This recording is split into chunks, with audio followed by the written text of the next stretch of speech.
नमस्कार, good afternoon students. संभव achiever classes में आपका स्वागत है।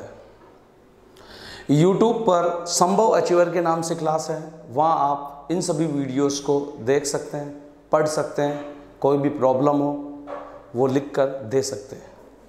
तो आज हम स्टार्ट करते हैं उससे आगे का। जैसे हमने सॉलिड स्टेट स्टार्ट किया था, जैसा कि आपको पता है उसमें सॉलिड की कुछ प्रॉपर्टीज़ आपने ली थी। ठीक है, क्या क्या था आपके पास? डेफिनेट वॉल्यूम था, रेगुलर ऑर्डर था, स्ट्रॉन्ग इंटरमोलिकुलर फोर्सेस थे, लोअर काइनेटिक एनर्जी थी। उसके बाद आपने क्लासिफिकेशन देखा, एक देखा अमोर्फस सॉलिड, एक देखा आपने क्रिस्टलाइन सॉलिड, उनकी प्रॉपर्टीज़ देखी। उसके बाद उनमें कुछ डिफरेंस देखे। ठीक है, उन्हीं डिफरेंसेस पर आज अपन आगे चलते हैं कि नेक्स्ट आपका, हालांकि क्लासिफिकेशन ऑफ अगला ये इंटरमोलिकुलर अट्रैक्शन फोर्स की बेसिस पर है, पर इससे पहले हम जो अपना अमोर्फस और क्रिस्टलाइन सॉलिड था उसमें कुछ बात करेंगे। और अपन बात करते हैं यहाँ से कि जैसे इसकी एक प्रॉपर्टी होती है आपके पास एनाइशियोट्रॉपी या एनाइशियोट्रॉपिक, और ये होता है आपका आइसोट्रॉपिक। एक है एनाइशियोट्रॉपी, एक है आइसोट्रॉपी। इसका मतलब होता है, हिंदी में इसकी बात करें अपन तो विषम देशिक। ये होगा आपका क्या? विषम देशिकता या विषम देशिक। और ये होता है आपका समदेशिक। यहां से एक बोर्ड का अच्छा क्वेश्चन बन सकता है आपके पास कि एनाइशियोट्रॉपी किसे कहते हैं, विषम देशिकता क्या कहलाती है। तो देखो स्टूडेंट्स, विषम देशिकता को समझने के लिए किसकी प्रॉपर्टी है? ये क्रिस्टलाइन सॉलिड की प्रॉपर्टी है। तो अपन बात करते हैं यहां पर, देखिए जरा ध्यान से, अपन इसमें बात करें। सपोज कीजिए ये आपके पास एक क्रिस्टलाइन सॉलिड है, this is crystalline solid. What is the definition of crystalline solid? Which have regular geometry. तो रेगुलर ज्योमेट्री में मैं यहां पर कुछ आपका स्पेयर बना रहा हूं, गोले बना रहा हूं, और कुछ क्या बना रहा हूं यहां पर, डॉट बना रहा हूं। फिर आपने क्या बना दी, यहां पर स्पेयर बना दी है, और फिर क्या बना दिया आपने, डॉट बना दिए। ये हो गया अपना स्पेयर, और फिर हो गए अपने क्या, डॉट। ये हो गए अपने स्पेयर, और फिर हो गया डॉट। तो क्रिस्टलाइन ज्योमेट्री आपको पता चल रहा है कि ये आपका क्या है, एक क्रिस्टलाइन ज्योमेट्री है। और हम यहां डिस्कस कर रहे हैं विषम देशिकता को, विषम देशिकता। ठीक है, विषम देशिकता, या आप कह सकते हो एन आइसोट्रॉपी। ठीक है, एन एनाइशियोट्रॉपी किसे कहते हैं, उस बात की हम डिस्कस कर रहे हैं। अब anisotropy is property of crystalline solid in which path some physical properties as rest. Short trick याद कर लो, रेस्ट। क्या? मैंने रेस्ट को पास किया, REST, रेस्ट को पास किया किसमें से? इस क्रिस्टलाइन स्ट्रक्चर में से। सपोज करो मेरा फर्स्ट पाथ ये था, मैंने यहां से इसको पास किया, एंड अनदर सेकंड राउंड मैंने यहां से ले लिया ऐसे। दिस इज फर्स्ट पाथ, पहला रास्ता, दिस इज सेकंड पाथ। आप कहोगे कि सर ये जो ब्लू लाइंस आपने लगाई है ये क्या है? ये बेटा फिजिकल प्रॉपर्टीज है। ठीक है, और उसकी ट्रिक मैंने आपको पहले से लिख दी, रेस्ट। ये है आपकी फिजिकल प्रॉपर्टीज, फिजिकल प्रॉपर्टी, जिसको आप कह सकते हो भौतिक गुणधर्म। ये आपका क्या है, कुछ भौतिक गुण। ठीक है, ऐसे ही याद करे हर बच्चा। तो जब आप इसको एक बार पास करोगे तो आपको क्या मेजर हो रहा है, क्या दिखाई दे रहा है? आप कहोगे सर इसमें देखो, यहाँ क्या आपका स्पेयर स्पेयर स्पेयर स्पेयर, और दूसरी side round round round round, मतलब डॉट डॉट डॉट डॉट है। तो एक साइड तो आपका क्या है, स्पेयर स्पेयर, एक साइड आपका क्या है, डॉट ही डॉट। सेकंड लाइन में देखो, आप सेकंड लाइन में देखो, इधर क्या था आपका, इधर आ रहा आपका डॉट, तो इधर क्या आ गया, स्पेयर, फिर क्या आ रहा आपका डॉट, फिर क्या आ रहा आपका स्पेयर। क्या पहले वाला अरेंजमेंट है? आप कहोगे नहीं है, डिफरेंट अरेंजमेंट है। बस this different arrangement is known as anisotropy. तो क्या कहोगे, when some physical properties as rest. चलो रेस्ट की फुल फॉर्म भी बता देते हैं यहां पर कि रेस्ट अपना क्या होगा। तो देखो बेटा, रेस्ट में पहला वर्ड है आपका आर, इसका मतलब होता है रिफ्रैक्टिव इंडेक्स, अपवर्तनांक। रिफ्रैक्टिव इंडेक्स, इसको बोलते हैं हम क्या, अपवर्तनांक। नेक्स्ट दूसरा आपके पास ई से निकलता अपना इलेक्ट्रिकल रेसिस्टेंस। ये है अपना क्या, इलेक्ट्रिकल रेसिस्टेंस। इलेक्ट्रिकल रेसिस्टेंस, विद्युतीय प्रतिरोधकता। ठीक है, इलेक्ट्रिक मतलब विद्युत और रेसिस्टेंस मतलब प्रतिरोध, विद्युत प्रतिरोध या विद्युतीय प्रतिरोध। नेक्स्ट अगला क्या बेटा अपना एस का मतलब आपके पास क्या, स्ट्रेंथ, सामर्थ्य। ये कहलाता अपना क्या, सामर्थ्य। और नेक्स्ट का मतलब टी, और टी का मतलब होता है थर्मल कंडक्टिविटी। टी का मतलब क्या अपना, थर्मल कंडक्टिविटी, तापीय चालकता। तापीय चालकता। इन सब को जब गुजारोगे तो प्रत्येक जो आपका पथ था, ईच पाथ था, वहां मॉलिक्यूल्स का अरेंजमेंट क्या पाया गया, डिफर पाया गया, डिफरेंट पाया गया। This property is known as anisotropy. ठीक है, अब सबको समझ में आ गया होगा। चलो वापस एक बार पूरा डिफाइन कर देते हैं। व्हाट मीन्स एनिसोट्रॉपी, विषम देशिकता किसे कहते हैं। तो आप कहोगे anisotropy is property of crystalline solid. Anisotropy is property of crystalline solid in which path some physical properties as rest, आपके पास क्या हो गया, आपके पास rest as refractive index, electrical resistance, strength और thermal conductivity. Then each path have different arrangement of molecules. This phenomena is known as anisotropy. Clear है सब बच्चों को। नेक्स्ट चलो अगली बात करते हैं। देखो बेटा, एक बात कल आपको बताई थी कि एक तरफ हमारे पास था अमोर्फस सॉलिड और एक तरफ क्या था तुम्हारे पास, आप कहोगे सब क्रिस्टलाइन सॉलिड था। भाई मैंने आपसे कहा था इसमें जो ग्लास होते हैं, ग्लास ऊपर से क्या होते हैं, थिन होते हैं और नीचे से कैसे होते हैं, थिक होते हैं। मतलब ऊपर से तो पतले होंगे और नीचे से कैसे होंगे, मोटे। चलो चलते चलते मैं एक क्वेश्चन और करते हैं। सब बच्चों ने देखा है कि जो कांच है, कभी कभी कांच आपको कैसे दिखाई देते हैं, मिल्की दिखाई देते हैं, दूधिया दिखाई देते हैं, मिल्की। कांच का दूधिया दिखाई देने का कारण क्या बन सकता है, ठीक है। तो वो प्रॉपर्टी की अपन बात कर लें कि कांच के दूधिया रंग का कारण क्या हो सकता है। तो देखो भाई, सवाल पूछा गया why glasses shows milky in colour, या खिड़कियों दरवाजों में लगे कांच दूधिया रंग के दिखाई देते हैं, उसका कारण क्या है। तो सपोज कीजिए कि ये हमारे घर की खिड़की है और उस खिड़की में अपने क्या लगा हुआ बेटा, गिलास लगा हुआ। यहाँ पर ये ग्लास है, ये ग्लास लग गया। अब होगा क्या, आप देखोगे एवरीडे, ठीक है, रात आती है, दिन आता है, डे और नाइट होते हैं आपके पास, रात और दिन होते हैं। रात के समय क्या होगी आपकी, कूलिंग होगी। दिन के समय क्या होगा, टेम्परेचर बढ़ेगा, ठीक है। टेम्परेचर इंक्रीज हो रहा है, रात को कूलिंग हो रही है। बट जैसे जैसे ये टेम्परेचर इंक्रीज होगा तो टेम्परेचर इंक्रीज होने से अमोर्फस सॉलिड क्रिस्टलाइन सॉलिड में कन्वर्ट हो जाता है। मतलब अक्रिस्टलीय ठोस क्रिस्टलीय ठोस में बदल जाता है और इस घटना को कहते हैं क्रिस्टलाइजेशन, क्रिस्टलीकरण, ठीक है। क्या कहते हैं इसको, क्रिस्टलीकरण, क्रिस्टलीकरण, क्रिस्टलाइजेशन, क्रिस्टलाइजेशन। इस बात को हम क्या कहेंगे, क्रिस्टलाइजेशन कहते हैं। Due to crystallization glass shows milky colour. Clear है सबको। एक कंसेप्ट और मिल गया।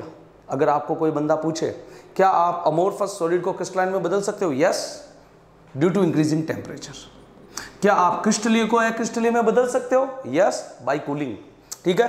अमोर्फस को क्रिस्टलाइन में बदलने के लिए, अक्रिस्टलीय को क्रिस्टलीय में बदलने के लिए तो टेम्परेचर बढ़ाना पड़ता है, जबकि उल्टा करने के लिए टेम्परेचर क्या करना पड़ेगा, घटाना पड़ेगा। तो कोई पूछे तो सीधा सीधा जवाब क्या होगा आपका, ड्यू टू क्रिस्टलाइजेशन क्या मिल्क, आपका ग्लास कैसा दिखाई देता है, मिल्की कलर का दिखाई देता है। ये कल के कुछ कंसेप्ट थे जो हमने पूरे कर लिए। चलो अब आगे की बात करते हैं बेटा। इससे आगे आज हम स्टार्ट करते हैं। क्या पढ़ा इससे पहले आपने इससे पहले पढ़ा था आपने क्रिस्टलाइन सॉलिड। आज हम बात करते हैं क्रिस्टलाइन सॉलिड जो है उसके भी टाइप हो सकते हैं, या सॉलिड के भी टाइप हो सकते हैं। किस बेसिस पर? Solid can be classified into 4 type basis on nature of bonding, या इस बात को मैं ऐसे भी कह सकता हूं, इंटरमोलिकुलर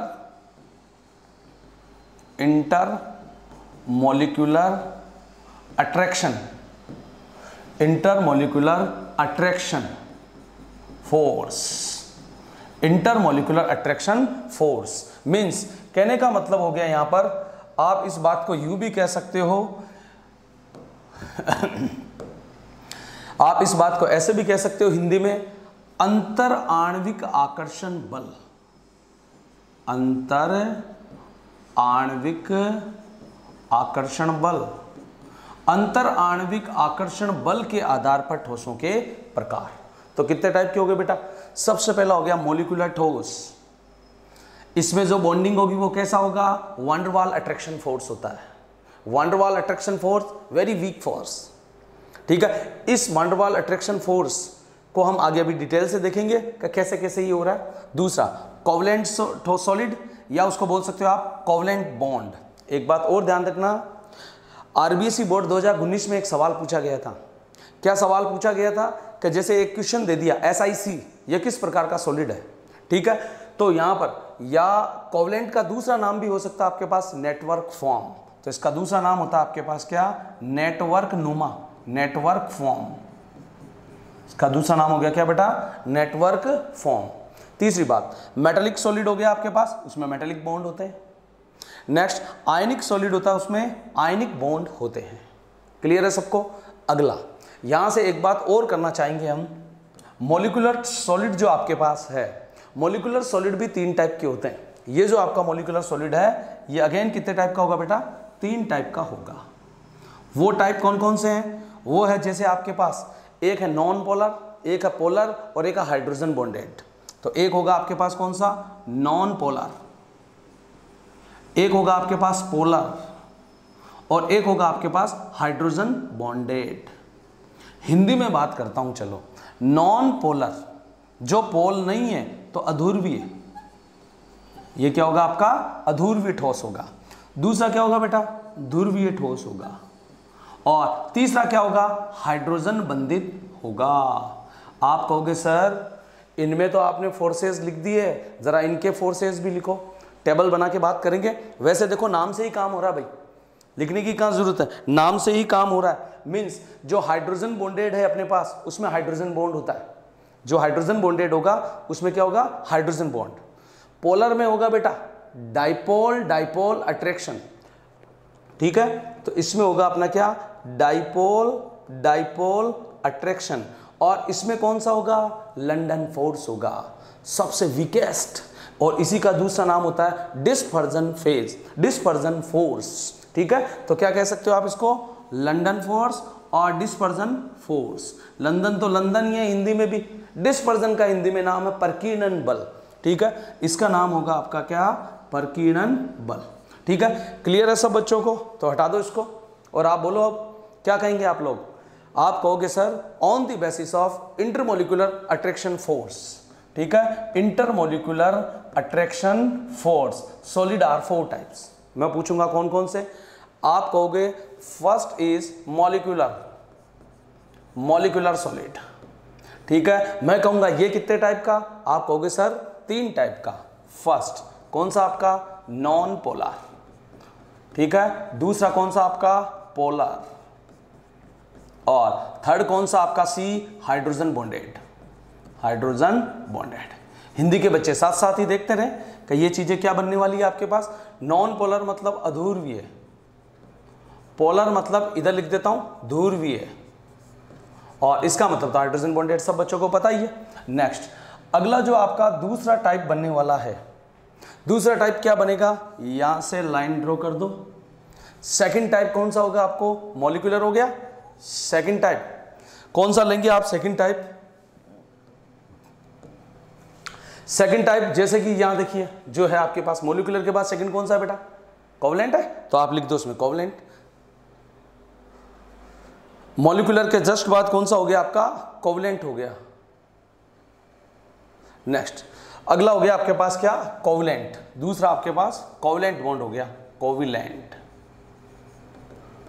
कोविलेंट, ठीक है। और उसके बाद थर्ड कौन सा हो गया आपका, मेटेलिक और आयनिक। तो चलो एक एक पर डिस्कस करते हैं। सबसे पहले कौन सा आपका, आयनिक। तो देखिए आयनिक में क्या होगा, molecular solid. Molecular solid is a solid that consists the atom or molecules, atom and molecules held together by weak intermolecular attraction force. ऐसे solid जिसमें क्या होगा आपके पास, एटम और मॉलिक्यूल्स आपस में बंधे हुए होते हैं, वो क्या कहलाता है आपके पास, मॉलिक्यूलर सॉलिड कहलाता है, ठीक है। अगला, अब many solids are of this type. Many solid में आपको बता चुका हूं, ठीक है, बार बार, कौन कौन से, polar, non polar, hydrogen bond. तो क्या many solids are of these types. Next, अब इसकी प्रॉपर्टी क्या हो सकती है, मॉलिक्यूलर सॉलिड कैसे होते हैं, तो देखो वो होंगे सॉफ्ट। उसमें सॉफ्ट होने के साथ कौन कौन सी टेंडेंसी पाई जाएगी वो भी देख लो। सॉफ्ट होने के बाद वो कैसे हैं, लो मेल्टिंग पॉइंट है, वोलेटाइल है। वोलेटाइल का मतलब होता है वाष्पशील, कैसे है वो, वाष्पशील। अगला, इलेक्ट्रिकल इंसुलेटर्स, इसका मतलब वो कैसे होते हैं आपके पास, विद्युत के चालक नहीं होते हैं, क्योंकि उसमें आयनों का फ्लो नहीं होगा।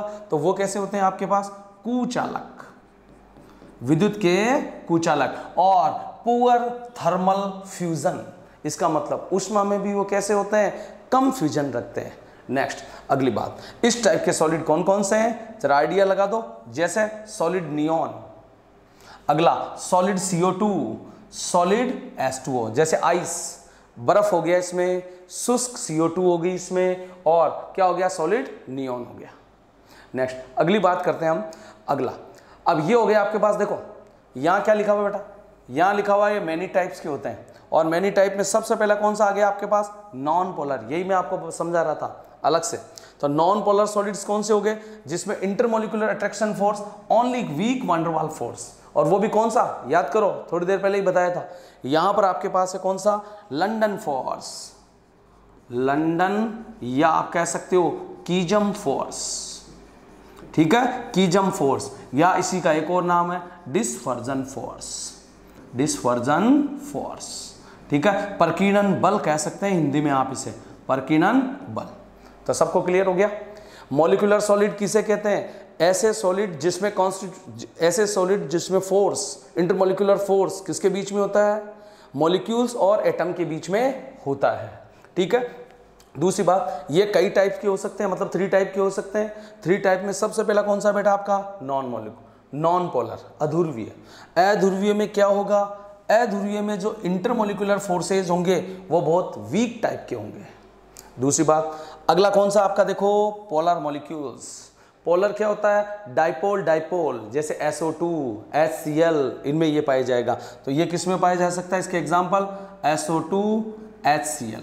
आप कहोगे सर इसके भी तो एग्जाम्पल बताओ, GS। CBSE बोर्ड 2017-2018 में इसका क्वेश्चन पूछा, राजस्थान बोर्ड ने उसी की नकल करके क्वेश्चन पूछा, H2 किस प्रकार का सॉलिड है, तो H2 आपका नॉन पोलर होगा बेटा, क्योंकि इसमें लंदन फोर्स है। आप कहोगे सर आपको पता है, हमें कैसा पता चले, अरे भाई आपको ट्रिक दी जाएगी भाई, क्या एक जैसे, देखो ध्यान से, एक जैसे और ऑर्गेनिक लंदन चले जाते हैं, ये ट्रिक है इसकी। क्या है इसमें, एक जैसे और ऑर्गेनिक लंदन चले जाते हैं, किसके साथ, इनर्ट गैसों के साथ। तो इनर्ट गैस आ गई, दैट मीन्स वो नॉन पोलर है। ये AR2, आर्गन, इसका एग्जाम्पल। अब एक जैसे H2, P2, C2, B2, K2 जो भी है आपका, ठीक है, ये RBC बोर्ड का सवाल, H2 जैसे I2, एक जैसे आ गए, क्लियर। हाइड्रोकार्बन आ गया जैसे आपके पास CH4, तो वो कैसा होगा आपके पास, लंदन होगा। एक जैसे और ऑर्गेनिक, ऑर्गेनिक मतलब जिसमें कार्बन है, तो जिसमें कार्बन है वो प्लस जो इनर्ट गैस है, अक्रिय गैस है वो, और एक जैसे आ जाए, दैट मीन्स वो क्या आपके पास नॉन पोलर होंगे। क्लियर है चीज, पोलर आपको समझ में आ गया होगा, SO2 और CO2, ठीक है। इसमें जो अट्रैक्शन फोर्स होते हैं वो स्ट्रॉन्गर अट्रैक्शन फोर्स होते हैं बिटवीन देम, ठीक है। दो के बीच में जो दो मॉलिक्यूल्स, एटम्स होंगे, उनके बीच में जो बॉन्ड पाया जाएगा वो थोड़ा सा क्या होगा, मजबूत होगा।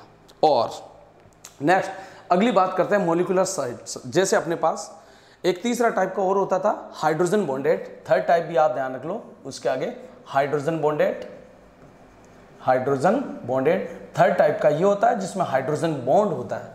ठीक है, इसका एग्जांपल सभी को पता, पानी में हाइड्रोजन बॉन्ड है जैसे, अमोनिया में हाइड्रोजन बॉन्ड है जैसे। ठीक है, तो इसके एग्जांपल हो गए क्या, NH3 और क्या बन गया आपका H2O, ये इसके एग्जांपल हो गए। तो नेक्स्ट जो अपन एक स्लाइड लेते हैं, एक अपने पास स्लाइड है और उस स्लाइड में क्या मॉलिक्यूलर सॉलिड का क्या करना आपको क्लासीफाई करना है। तो जैसे आपके पास एक सॉलिड है, आयोडीन का सॉलिड है, ये पड़ा आपके पास आयोडीन का सॉलिड रूम टेम्परेचर पर। इसमें position of an iodine molecules, एक आयोडीन मॉलिक्यूल्स की पोजीशन को अपने को देखना है। और ये आपका देखो आयोडीन मॉलिक्यूल्स है हर जगह किसके फॉर्म में, ये एटम, ये एटम, तो मॉलिक्यूल्स की फॉर्म में आ गया, दो एटम पास पास है। तो अब इसमें अपन बात ही किसकी कर रहे हैं, इंटर मॉलिक्यूलर अट्रैक्शन फोर्स की आप लोग बात कर रहे हो। तो क्या लिखा हुआ है, forces of attraction between particle and which particle are, which particle are, याद करो थोड़ा, which particle are may be atoms और मे बी मॉलिक्यूल्स। वो पार्टिकल कौन से हो सकते हैं, या तो एटम हो सकते हैं और या क्या हो सकते हैं आपके पास मॉलिक्यूल्स हो सकते हैं। ठीक है, जिनके बीच में बॉन्ड है। ठीक है, अब वो वीकन मतलब जैसा भी है पर वीक बॉन्ड है। अगला, अब इसमें अपन क्या करते हैं, पहले अपन इसकी कंडीशन देख लो कि जैसे मैंने आपको एक एग्जांपल दिया कि I2 का मेरे पास मॉलिक्यूल्स है और उस मॉलिक्यूल्स में तुमने क्या किया, टेम्परेचर के इफेक्ट का आपको स्टडी करना है। तो सबसे पहले याद करो आयोडीन का मॉलिक्यूल्स कैसे लिया, ऐसे इस फॉर्म में ले लिया, एक मॉलिक्यूल्स आ गया, दूसरा मॉलिक्यूल्स आ गया, नेक्स्ट देखिए तीसरा मॉलिक्यूल्स आ गया, नेक्स्ट चौथा मॉलिक्यूल्स आ गया, मॉलिक्यूल्स पर मॉलिक्यूल्स आ गए। और जब ये पास पास है, देखो इनके बीच में क्या था बेटा, कल एक बात बताई थी, फेज, एक थी गैस, एक लिक्विड और एक सॉलिड। उसमें जो गैसेस मॉलिक्यूल्स होता है उसमें क्या होता है, आप कहते थे sir inter molecular attraction force plus kinetic energy between की रहती थी, मतलब थोड़े मॉलिक्यूल्स पास पास होते थे पर बिल्कुल चिपकते नहीं थे। तो जरा देखो इसमें गैप है और इस गैप के कारण ये सॉलिड नहीं है, ये कैसा है आपके पास लिक्विड आयोडीन है। ठीक है, अब लिक्विड आयोडीन से देखो force of attraction between particle broken, कब ब्रोकन होगा, व्हेन इंक्रीज टेम्परेचर। ठीक है, जैसे आपने आप खुद ही कर लो कि अगला डायग्राम कैसे बनेगा। कि मैंने क्या लिया, आयोडीन का सॉलिड लिया जिसकी स्ट्रक्चर ऐसी कुछ है। उस आयोडीन की स्ट्रक्चर में पार्टिकल कैसे हैं आपके पास, न तो बहुत ज्यादा क्लोज है न बहुत ज्यादा दूर है। अगर बहुत ज्यादा दूर दूर ये वाला मॉलिक्यूल्स मान लो सपोज करो यहाँ होता, ये वाला मॉलिक्यूल सपोज करो यहाँ होता, ये वाला मॉलिक्यूल सपोज करो यहाँ होता बेटा, और ये वाला यहाँ होता, तो जाहिर सी बात ही ये गैसेस स्टेट होती। अब इसको मैं और चिपका देता, ये मॉलिक्यूल्स क्या आ जाते हैं आपके पास, क्लोज क्लोज आ जाते हैं, तो वो स्ट्रक्चर कैसी होती, सॉलिड। पर हमने क्या लिखा है, लिक्विड आपके पास लिया है, ये आपके पास लिक्विड आयोडीन लिया है। और लिक्विड आयोडीन का आपने टेम्परेचर इंक्रीज किया, राइज किया, तो जैसे ही टेम्परेचर इंक्रीज करोगे क्या होगा आपका, मॉलिक्यूल्स जरा देख लो, जरा देख लो कहाँ चले गए, दूर दूर, तो liquid form convert in gases form हो गए। ठीक है, ये है आपका इंटरमॉलिक्यूलर अट्रैक्शन फोर्स पर टेम्परेचर का इफेक्ट। ठीक है, नेक्स्ट आगे की बात करते हैं। अब ये आपका गैसियस आयोडीन आ गया, तो जो लिक्विड आयोडीन था वो गैसियस आयोडीन में चला गया। कब, बातें वही है सारी, जब आप काइनेटिक एनर्जी टेम्परेचर इंक्रीज करते हो तो इंटरमॉलिक्यूलर अट्रैक्शन फोर्स क्या होगा आपके पास, इंटर मॉलिक्यूलर फोर्स तो डिक्रीज हो जाएंगे और काइनेटिक एनर्जी क्या हो जाएगी, इंक्रीज, उसके बीच की बॉन्डिंग क्या हो जाएगी, लूज हो जाएगी। तो मॉलिक्यूलर सॉलिड सबको समझ में आ गया, तीन टाइप, उस पर टेम्परेचर का इफेक्ट क्या होता है आपके सामने है। नेक्स्ट अगली बात करते हैं मॉलिक्यूलर सॉलिड्स। ठीक है, और उसी में अपने पास क्या आ रहा है आपके पास, मॉलिक्यूलर सॉलिड। मॉलिक्यूलर सॉलिड में अगला आपके पास द कोवलेंट बॉन्ड। ठीक है, covalent bond inside the molecules are very strong, the molecules do not break apart easily, however the force of attraction neighboring molecules to each other are very weak. It is therefore very easy to separate molecules to one molecules to another molecules as like ammonia. Ammonia आपको पढ़ा चुके थे अभी, ammonia और HCl किसका example है, hydrogen bonded का। ठीक है, नेक्स्ट उसके बाद अगली बात करते हैं, ये रहा आपके पास स्ट्रक्चर, देखिए जरा, ये अमोनिया की स्ट्रक्चर है, इनके बीच में क्या है, स्ट्रॉन्ग कोवलेंट बॉन्ड है आपका। अब उस स्ट्रॉन्ग कोवलेंट बॉन्ड को आपने क्या कर दिया, दूसरे मॉलिक्यूल्स के साथ कनेक्ट किया तो इनके बीच में जो कोवलेंट बॉन्ड था इन मॉलिक्यूल्स के बीच में वो तो स्ट्रांग है, बट दो मॉलिक्यूल से आप कनेक्ट कर रहे हो हाइड्रोजन, नाइट्रोजन और हाइड्रोजन के बीच, तो वीक हाइड्रोजन बॉन्ड आपका बन रहा है। ठीक है, ये कौन सा है? हाइड्रोजन बॉन्ड बन रहा है दोनों के बीच में। हाइड्रोजन बॉन्ड की कंडीशन क्या होती है वो भी सुन लो। जैसे मेरे पास एक तो नाइट्रोजन है, एक हाइड्रोजन है, एक ऑक्सीजन है। कोई ज़रूरी नहीं ऐसा ही हो, जैसे हाइड्रोजन किसी के भी बीच में आ सकता है, जैसे ये नाइट्रोजन है, ये हाइड्रोजन है और ये नाइट्रोजन है। इसमें इसकी और इसकी ईएन तो सेम है, इलेक्ट्रोनेगेटिविटी, विद्युत ऋणता, तो एक के साथ तो बनाएगा ये कोवलेंट बॉन्ड। क्या बनाएगा? Covalent bond. और दूसरे के साथ क्या बनाएगा? वीक अट्रैक्शन फोर्स बनाएगा, तो इसको बोलते हैं हाइड्रोजन बॉन्ड। ठीक है, तो यहां जरा देखो, इसमें कंडीशन देख लो, hydrogen surrounded by 2 nitrogen in which 1 के साथ वो किससे जुड़ा हुआ है? डार्क लाइन से जुड़ा हुआ है। This dark line shows covalent bond but another dot line shows hydrogen bond. तो दो मॉलिक्यूल्स, अमोनिया के दो मॉलिक्यूल्स के बीच में किसका रिप्रेजेंटेशन है? बोलो, मॉलिक्यूलर सॉलिड का ही टाइप चल रहा है, तीसरा हाइड्रोजन बॉन्डेड। नेक्स्ट आगे चलते हैं, यही बात यहां पर लिखी हुई है। When A molecular solid melt, it is the force between the molecules which are broken. Very little energy is needed to make this happen, so molecular solid have low melting point. ठीक है, बहुत कम क्या बातें सीखे इससे पहले वाले diagram से और इससे।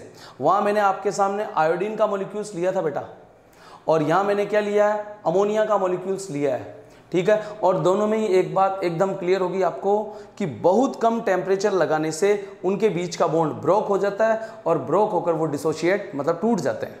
तो मीन्स इनको क्या चाहिए आपको? इनका मेल्टिंग पॉइंट क्या होता है? बहुत कम होता है। इससे क्या आइडिया लगा कि इनके बीच पाए जाने वाले अट्रैक्शन फोर्स ज़्यादा स्ट्रॉन्ग नहीं होते। ठीक है, बहुत क्या होते हैं? वीक होते हैं। नेक्स्ट अगली बात चलते हैं, दूसरा आ रहा आपका मेटेलिक सॉलिड। तो पहला सॉलिड, इस बात को हम एक टेबुलेशन कर देंगे लास्ट में, अभी तो आप एक बार पढ़ते रहे इसको, लास्ट में अपन टेबुलेशन कर देंगे इसका, और उस टेबुलेशन से टेबल बना देंगे रे। उस टेबल बनाने से फायदा क्या होगा? सब चीजें हमारे सामने रहेगी। तो देखो, फिर भी मैं आपको क्लियर कराता जाता हूं। इंटरमोलिकुलर फोर्स की बेसिस पर पहला हमने क्या पढ़ा बेटा? पहला पढ़ा हमने क्या? Molecular solid. और मॉलिक्यूलर सॉलिड कितने टाइप का पढ़ लिया? एक पढ़ लिया नॉन पोलर वाला, एक पढ़ लिया पोलर वाला, और एक पढ़ लिया हाइड्रोजन बॉन्डेड वाला। और उस पर तुमने टेम्परेचर का इफेक्ट भी देख लिया। एक तो आयोडीन के लिक्विड मॉलिक्यूल्स पर देख लिया, और एक किस पर देख लिया? अमोनिया पर देख लिया। तो जरा सोचो, I2 कैसा है? एक जैसा और कार्बनिक लंदन चले जाते हैं। तो ये तो एग्जाम्पल किसका था? नॉन पोलर का। और अमोनिया और H2O किसके एग्जाम्पल थे? इसका। पोलर में तो वैसे भी 2 पोल होते हैं, तो ज़्यादा टेम्परेचर का उसमें रोल नहीं है। ठीक है, तो यहाँ पर हमने टेम्परेचर का इफेक्ट देख लिया। आगे चलते हैं, metallic solid. Metallic solid metal में पाए जाते हैं। सेकंड टाइप है ये हमारा, सेकंड टाइप लिख देता हूं यहां पर, मेटेलिक सॉलिड।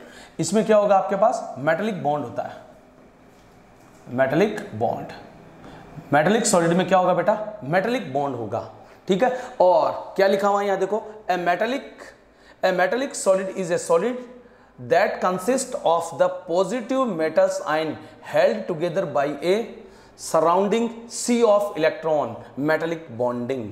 इसका मतलब यह है, मेटल के बीच में क्या पाया जाता है? मेटल, जैसे मैंने कॉपर ले लिया, सपोज करो कॉपर, मैंने आपका लोहा ले लिया Fe, तो इनके बीच में क्या होगा? इनके बीच में भी तो बॉन्डिंग होगी। जैसे Fe के मॉलिक्यूल्स होंगे, Fe के एटम ही एटम ले लो, ये Fe के एटम, तो ये metal metal metal metal metal metal है सारी।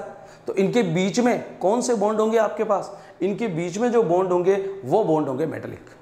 और वो बॉन्ड कैसे कंसिस्ट होते हैं, कैसे बनते हैं? वो इलेक्ट्रॉन इलेक्ट्रॉन इंटरेक्शन से बनते हैं। ये जहां से इसके पास भी इलेक्ट्रॉन है, इसके पास भी इलेक्ट्रॉन है, और इलेक्ट्रॉन के साथ क्या होगा? इसका पॉजिटिव आयन भी होगा। ठीक है, इसका एटम का न्यूक्लियस भी होगा, और उन न्यूक्लियस के बीच में और इलेक्ट्रॉन के बीच में क्या होता है? अट्रैक्शन। जबकि इलेक्ट्रॉन इलेक्ट्रॉन के बीच क्या होगा? और न्यूक्लियस न्यूक्लियस के बीच क्या होगा? यहाँ होगा रिपल्सन। तो ये रिपल्सन है, बट पॉजिटिव और नेगेटिव के बीच क्या होगा? अट्रैक्शन होगा। अट्रैक्शन से बॉन्ड बनेगा, और उस बॉन्ड का नाम क्या? आपका मेटेलिक बॉन्ड। तो क्या कहेंगे? मेटल के बीच में इलेक्ट्रॉन पाए जाते हैं, इलेक्ट्रॉन ऑफ सी या सी ऑफ इलेक्ट्रॉन, इलेक्ट्रॉन का समुद्र पाया जाता है। उस इलेक्ट्रॉन के समुद्र के बीच आप सोचो, जब इलेक्ट्रॉन कहीं से जाता है, किसी जगह से इलेक्ट्रॉन रिवॉल्व करता है या इलेक्ट्रॉन जंप करता है, तो इलेक्ट्रॉन जब जंप करेगा तो वो जगह क्या होगी बेटा, खाली होगी। खाली जगह को आप क्या कहते हो, होल, पॉजिटिव। होल होता है पॉजिटिव। सॉलिड स्टेट में ही पीछे की तरफ पढ़ेंगे होल की वॉइड्स क्या होती है। तो जैसे ही वो शिफ्ट हुआ तो वहाँ क्या आ गया, आपका होल बन गया, वो होगा पॉजिटिव चार्ज। इलेक्ट्रॉन कैसा था, नेगेटिव चार्ज। पॉजिटिव और नेगेटिव के बीच क्या होगा, एक इंटरेक्शन क्रिएट होगा या एक बॉन्डिंग बनेगी, और उसी बॉन्डिंग से क्या बनता है, आपका मेटेलिक बॉन्ड का फॉर्मेशन होता है। यह है आपका मेटेलिक बॉन्ड। नेक्स्ट अगला, ये देखिए क्या देखा आपने, ये बहुत सारे आपके पास एटम थे, उनके बीच में ये इलेक्ट्रॉन्स तैर रहे हैं। अब इलेक्ट्रॉन्स के बीच में यहां से और इलेक्ट्रॉन जो आपके पास है उनके बीच में और होल के बीच में कोई भी एक इलेक्ट्रॉन सपोज कर लो, कोई ना कोई इंटरेक्शन होगा, और इसी इंटरेक्शन से बनने वाला बॉन्ड क्या आपका मेटेलिक बॉन्ड होता है। ठीक है, तो क्या लिखा आपके पास, in this kind of bonding positively charge, यही मैं आपसे कह रहा था। क्या इलेक्ट्रॉन क्या होता है, एक इलेक्ट्रॉन जहां पड़ा है वो जंप करेगा तो पीछे होल छोड़ जाएगा और होल पॉजिटिव चार्ज होगा। ठीक है, तो क्या in this kind of bonding positive charged metal ion from the lattice which is submerged in the sea of electron, मतलब पॉजिटिव चार्ज किसमें सबमर्ज हो गया, आपका माइनस नेगेटिव चार्ज में सबमर्ज हो गया। Next, the metal ions occupy fix position in the lattice structure and they are surrounded by the delocalization of electron. सारी बात वही है जो आपको दिख रही है। ठीक है, बस बॉन्डिंग का फॉर्मेशन आपको आना चाहिए, मेन चीज ये थी।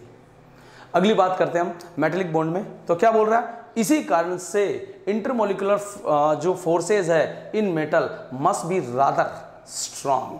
ठीक है, वो कैसे होंगे, जो अपन ने इससे पहले पढ़ा था, कौन सा, मोलिकुलर फोर्स, उससे ज्यादा क्या होंगे, स्ट्रांग होंगे। रीजन आपको, बात आपको समझ में आ गई का पॉजिटिव और नेगेटिव एक दूसरे को बांधे हुए रखते हैं, एक दूसरे से खिंचे हुए रहते हैं। ठीक है, वो एक दूसरे को टाइटली बॉन्ड रखते हैं, इसी कारण से ये क्या होंगे, दूसरों की अपेक्षा थोड़े से या मोलिकुलर की अपेक्षा थोड़े से क्या होंगे, स्ट्रॉन्ग बॉन्ड को रखते हैं। नेक्स्ट अगली, लेकिन मेटेलिक सॉलिड होते हैं वो कैसे हैं, very soft to very hard. बिल्कुल सही है, very soft to very hard, मतलब ये सॉफ्ट भी हो सकते हैं और कैसे हो सकते हैं, हार्ड भी। Next, low to high melting point, good conductor of electricity, all metals are. आपको पता ही चल रहा है मेटल्स है, मेटल के बीच में इलेक्ट्रॉन है, इलेक्ट्रॉन तो पास होंगे भैया, तो आप तो यूं कह दो कि always they are good conductor. ठीक है, हीट के भी और किसके, जैसे लोहे की प्लेट है उसमें करंट भी आता है और गर्म करोगे तो क्या होगा, हीट भी पैदा होगी। तो इलेक्ट्रिसिटी और हीट के अच्छे कंडक्टर वो होते हैं। ठीक है, नेक्स्ट अगली बात, इसमें मेटल्स में मेटेलिक लस्टर पाई जाती है, इसका मतलब धात्विक चमक। वाई, इसका रीजन क्या है, जैसे आप एक सीधी सी एक कोई सरफेस ले लो, थाली ले लो रे, थाली पे जैसे ही आपने क्या किया, थाली पे जैसे आपने प्रकाश गिराया, लाइट उस पर फोकस की, लाइट गिरने से उसमें से क्या निकलेगी, चमक। बिल्कुल, क्यों निकलेगी चमक, क्योंकि उसकी सरफेस पर जो अंदर पड़े इलेक्ट्रॉन्स थे वो कहाँ आ जाएंगे, मेटल की सरफेस पे आके नाचेंगे, छम्मा छम्मा करेंगे, और वही छम्मा छम्मा हमें क्या दिखाई देती है, लस्टर। तो क्या मेटेलिक सॉलिड है मेटेलिक लस्टर, उसका रीजन क्या आपके पास, due to ejection of electron. Electron कहाँ आ जाते हैं, सरफेस पर आ जाते हैं, इजेक्ट हो जाते हैं, जिसके कारण उसमें क्या पाई जाती है, लस्टर पाई जाती है। नेक्स्ट, मेलिएबल एंड डक्टाइल्स, इसका मतलब समझते होंगे आप, मेटल्स को ठोक के आप उसका चद्दर बना सकते हो और ठोक के उसको संकरा भी कर सकते हो। ठीक है, मीन्स उसको क्लॉज भी कर सकते हो और उसको फैला भी सकते हो। दिस इज क्या होगा आपके पास, मेलिएबल एंड डक्टाइल्स नेचर। और next, moderate heat of fusion. ठीक है, मतलब ये हीट ऑफ फ्यूजन के क्या होते हैं, पहले वाले तो कैसे थे, एकदम इंसुलेटर ही थे, और ये क्या कर सकते हैं, हीट को मॉडरेट कर सकते हैं। मतलब आगे जैसे आपने क्या किया कि एक ये पेन लिया या एक मेटल ली, इधर से इसको गर्म किया तो थोड़ी देर में गर्म उधर से भी हो जाएगी, तो मॉडरेट हो गया। मतलब हीट ऑफ फ्यूजन के क्या होते हैं आपके पास, ये मॉडरेट करते हैं, मतलब आगे बढ़ाने में क्या होते हैं। कुल मिलाकर बात ये है कि ये इलेक्ट्रिसिटी जो होती है और हीट जो होता है उसके कंडक्टर होते हैं। बस ये बात हर बच्चे को ध्यान रखनी है, ऑलवेज ये बात ध्यान रखनी है। दूसरी बात, इसमें बॉन्डिंग स्ट्रांग होती है क्योंकि पॉजिटिव चार्ज नेगेटिव चार्ज को टाइटली क्या होता है, बांधे हुए होता है। नेक्स्ट, उसके बाद मेल्टिंग पॉइंट, जाहिर सी बात है बॉन्ड स्ट्रांग है तो हाई ही होगा। और क्या होते हैं आपके पास, सॉफ्ट भी हो सकते हैं और हार्ड भी हो सकते हैं, ये इनकी नेचर पर डिपेंड करता है। नेक्स्ट अगली बात करते हैं, जैसे आयरन, कॉपर, ये मैंने एग्जाम्पल लिख दिया यहाँ, Fe हो गया, Cu हो गया, सिल्वर जो हो गया, ये सब इसके एग्जाम्पल बनेंगे।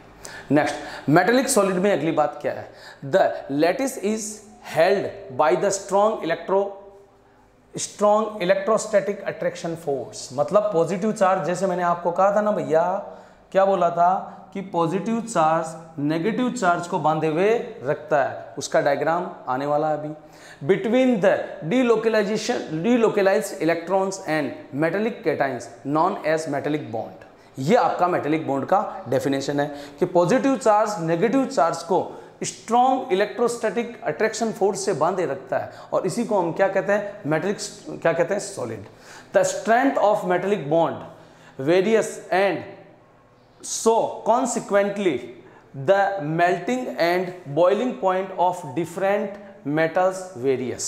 इसका मतलब क्या है, वेरीज या वेरियस, इसका मतलब क्या है कि इनके बीच में जो स्ट्रॉन्ग बॉन्ड पाया जाता है, इसी कारण से इसके मेल्टिंग पॉइंट और बॉइलिंग पॉइंट क्या होते हैं, डिफरेंट होते हैं और ज़्यादा होते हैं।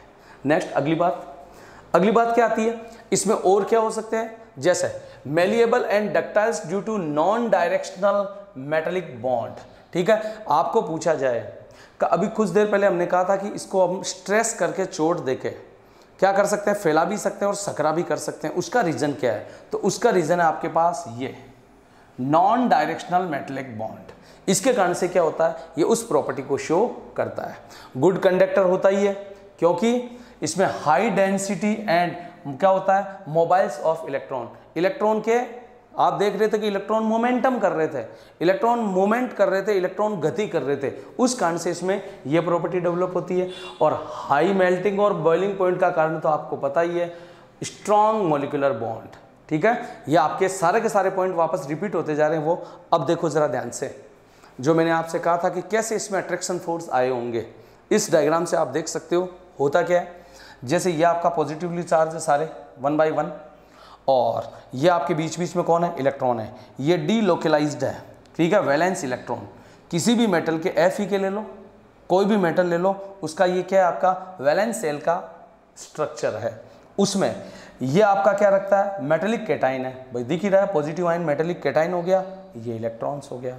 अब ये क्या करेंगे, प्लस माइनस क्या है आपके पास, अल्टरनेटली है, एक दूसरे को खींचेंगे तो क्या होंगे, ये इनकी बीच की जो डिस्टेंस है, क्योंकि प्लस तो प्लस के कारण, प्लस और प्लस में से कुछ हो नहीं रहा है, पर अल्टरनेट प्लस माइनस, तो ये एक दूसरे को क्या कर रहे हैं, अट्रैक्ट कर रहे हैं। और अट्रैक्ट करने से जरा देखो, ये देखो, ये अट्रैक्ट करने से attraction between cation and delocalised electrons. आप डीलोकलाइजेशन का मतलब समझते हैं, डीलोकलाइजेशन का मतलब हुआ बिखरा हुआ है, छितरा हुआ।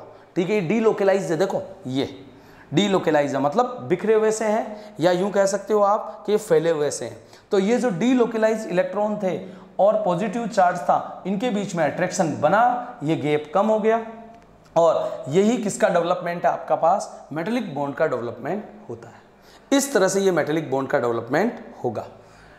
नेक्स्ट अगला आपके पास लास्ट टाइप का आयनिक सॉलिड। आयनिक सॉलिड आयनों के बीच में होता है, जैसे Na+ और Cl-। Strong intermolecular attraction force होता है, वो होता है आपका कौन सा, आयनिक सॉलिड या ionic bond. And ionic solid is a solid that consist cation and anions held together by electrostatic attraction. देखो क्या नाम आया, इलेक्ट्रोस्टैटिक अट्रैक्शन।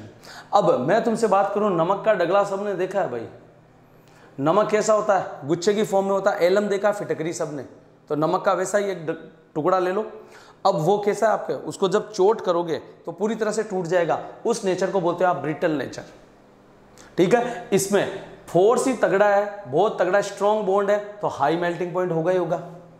लेकिन क्या सॉलिड नमक में कभी करंट आता है, क्या नहीं आता, लेकिन उसको पानी में डालोगे तो आयनों में क्या होगा, डिसोशिएट होगा और करंट का फ्लो करेगा। तो good conductor in aqueous solution और fuse state, high heat of fusion. High heat of fusion के कारण ऐसा होता है, बट सॉलिड फेज में ये बैड कंडक्टर होता है, बैड कंडक्टर।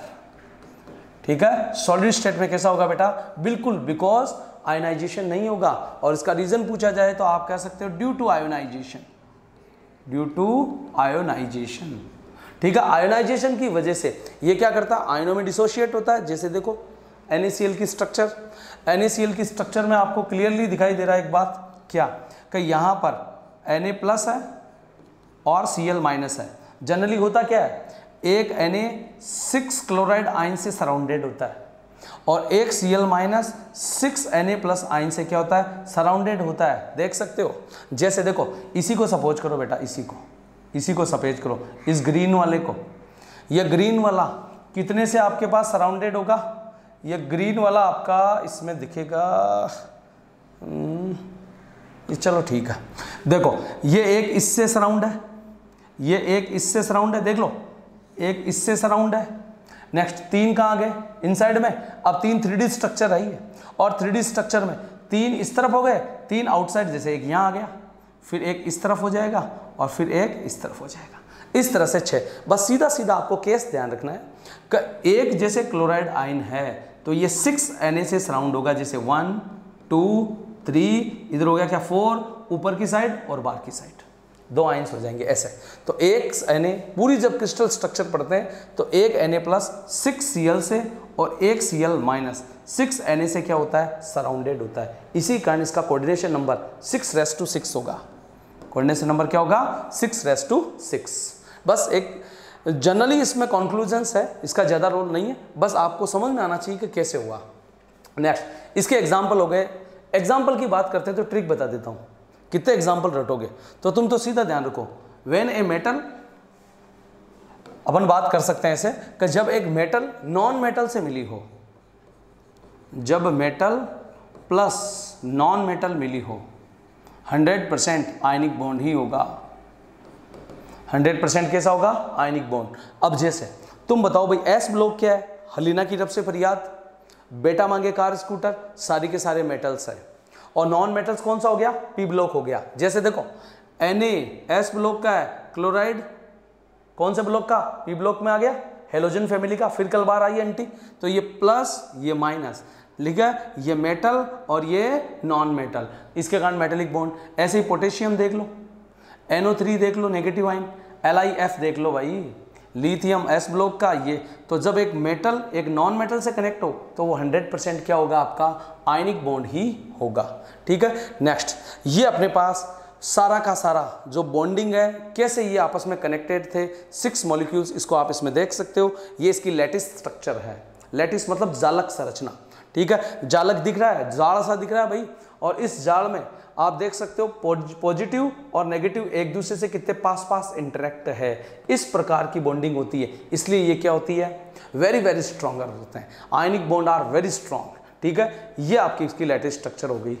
नेक्स्ट, अब जो आपके पास आयनिक सॉलिड थे उसकी प्रॉपर्टी क्या क्या हो सकती है, तो वो क्या है, बहुत ज़्यादा स्ट्रॉन्ग थे तो मेल्टिंग पॉइंट और बॉइलिंग पॉइंट कैसे होंगे बेटा, हाई होंगे। दूसरी बात क्या होगा, वो हार्ड बट ब्रिटल होंगे, टूट सकते हैं वो। जैसे NaCl का बताया था मैंने आपको, नमक का टुकड़ा है, सीधी बात है, उसको चोट करोगे तो बिखर जाएगा वो, तो वो नेचर क्या कहलाती है, आपकी ब्रिटल नेचर कहलाती है। ये क्या है आपके पास, जैसे ये प्लस माइनस एक लैटिस दिख रहा है, उसको मैंने स्ट्रेस अप्लाई किया, हथौड़े से चोट मारी या कोई भी स्ट्रेस दाब लगाया, तो दाब लगाने से क्या होगा, ये जो आपके पास पॉजिटिव और नेगेटिव के बीच में, यहाँ बेटा देखो, यहाँ जो आपके पास क्या था, चार्ज था, वो चार्ज क्या होगा, टूट जाएगा। देखो प्लस प्लस पास आ गए, माइनस माइनस पास आ गए, बिकॉज वो डीलोकलाइज्ड हो गए। और डीलोकलाइज्ड होने से यहाँ से बॉन्ड प्लस प्लस को क्या करेगा, रिपेल करेगा, और माइनस माइनस को क्या करेगा, रिपेल करेगा। तो रिपल्सन ऑफ द, यहाँ पर बन गया आपका repulsion of the light charge features structure.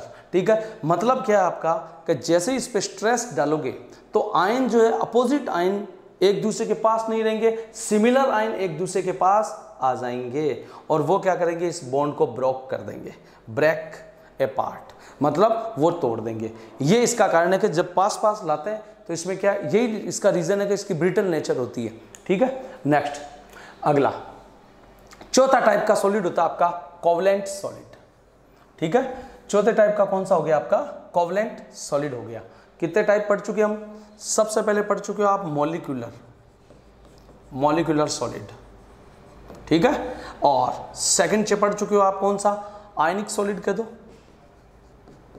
और थर्ड आप पढ़ चुके हो मेटालिक सॉलिड, ठीक है। फर्स्ट ये हो गया, सेकंड ये हो गया।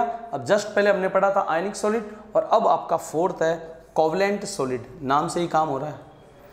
इसको नेटवर्क फॉर्म भी बोल सकते हैं आप, ठीक है, लिखा हुआ भी होगा, ये पढ़ा देखो। Covalent network solid is a solid that consist atoms. जरा सोचो, इसके बीच में कौन थे? बॉन्ड के बीच में, बॉन्ड किसके बीच में था? मॉलिक्यूल्स के बीच में। आयनिक में किस में था? आयंस के बीच में। एक केटाइन था और एक क्या था आपका? एनाइन था। मेटालिक में कौन था? सी ऑफ इलेक्ट्रॉन, इलेक्ट्रॉनों का समुद्र था, ठीक है, सी ऑफ इलेक्ट्रॉन। और ये किसके बीच है? एटम्स के बीच में है, ठीक है। टेबुलेशन कर देंगे, वो इजी रहेगा तुम्हारे लिए, बट एक बार समझ लो।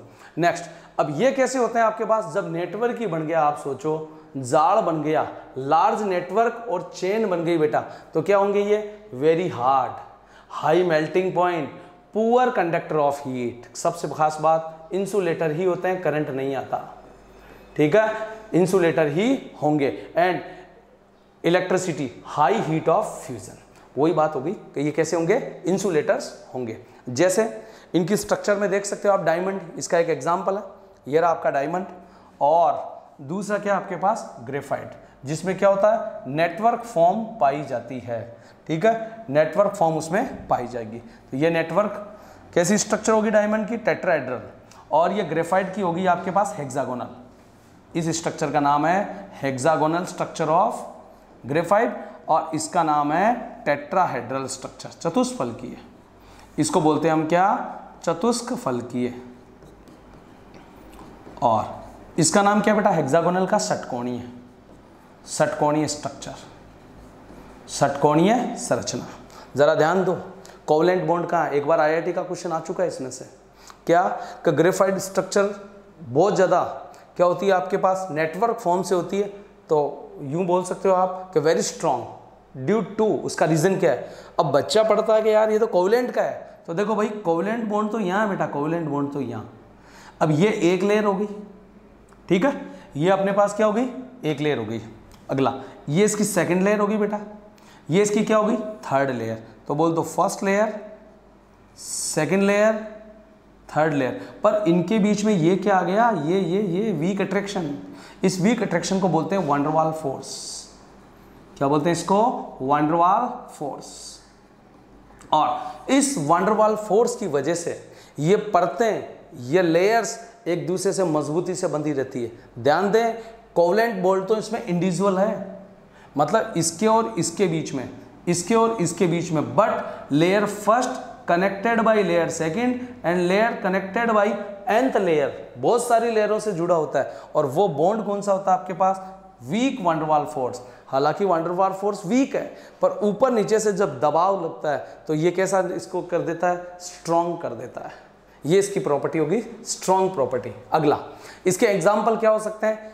कार्बन और इसके एलोट्रॉप, जैसे डायमंड हो गया, ग्रेफाइट हो गया, ठीक है। इसका सीधा जैसे सिलिकॉन्स हो गया, सीधा सीधा आपको बताता हूँ ट्रिक, ठीक है। ऐसे याद कर लो आप, सिलिकॉन कहीं पर भी आ गया, जैसे सिलिकॉन कार्बाइड, SiO2, तो 100% वो किसके एग्जाम्पल है? कोवलेंट के, ठीक है। कहीं पर भी आपके पास एल्युमिनियम आ गया, जैसे ALN, एल्युमिनियम नाइट्राइड।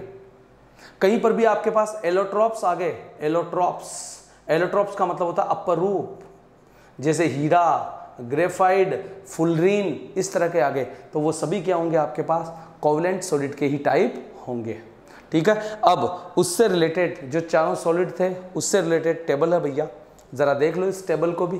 क्या है? कितने टाइप के सॉलिड थे? 4। सबसे पहला मॉलिक्यूलर था, दूसरा कौन सा? मेटालिक था, तीसरा आयनिक था, और चौथा आपके पास कोवलेंट था, ठीक है। इसके 3 टाइप। नेक्स्ट, इसमें बॉन्ड कौन से बेटा?